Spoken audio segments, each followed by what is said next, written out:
जय श्री राम मित्रों। Dictation start.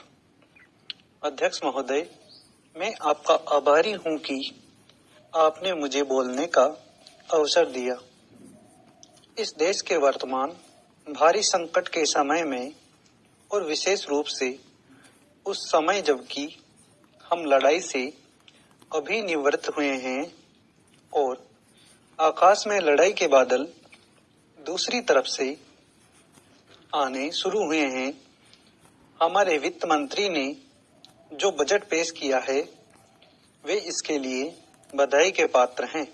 यद्यपि भिन्न भिन्न पहलुओं को लेकर आलोचनाएं की गई हैं, लेकिन यदि उनकी कठिनाइयों को भी देखा होता कि राष्ट्र को किन किन संकटों का सामना करना पड़ रहा है,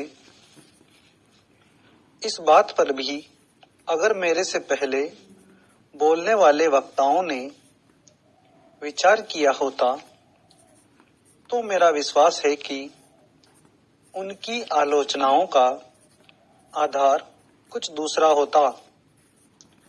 उन्होंने ऐसे कठिन अवसर पर यह एक संतुलित बजट पेश किया है, उसके लिए मैं उन्हें बार बार बधाई देता हूं।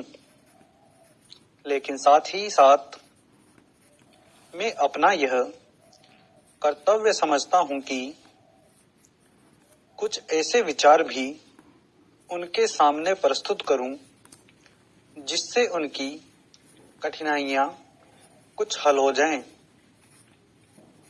उदाहरण के रूप में विगत 2 वर्षों में लेखा जोखा कमेटी में बैठने के समय मुझे ऐसा अनुभव हुआ है कि इस देश में 2-3 इस प्रकार की त्रुटियां मौजूद हैं जिनको दूर करने के लिए, जिनकी जांच करने के लिए यदि कोई एक कमेटी या आयोग बिठा दिया जाए तो राष्ट्र को, राष्ट्र की सरकार को, राष्ट्र के विकास कार्यों को और राष्ट्र की रक्षा व्यवस्था के लिए करोड़ों नहीं अरबों की व्यवस्था फौरन हो सकती है। केवल शासन को जागरूक होकर कुछ कदम उठाने की आवश्यकता है। अभी कुछ छिपे हुए धन का जिक्र किया गया।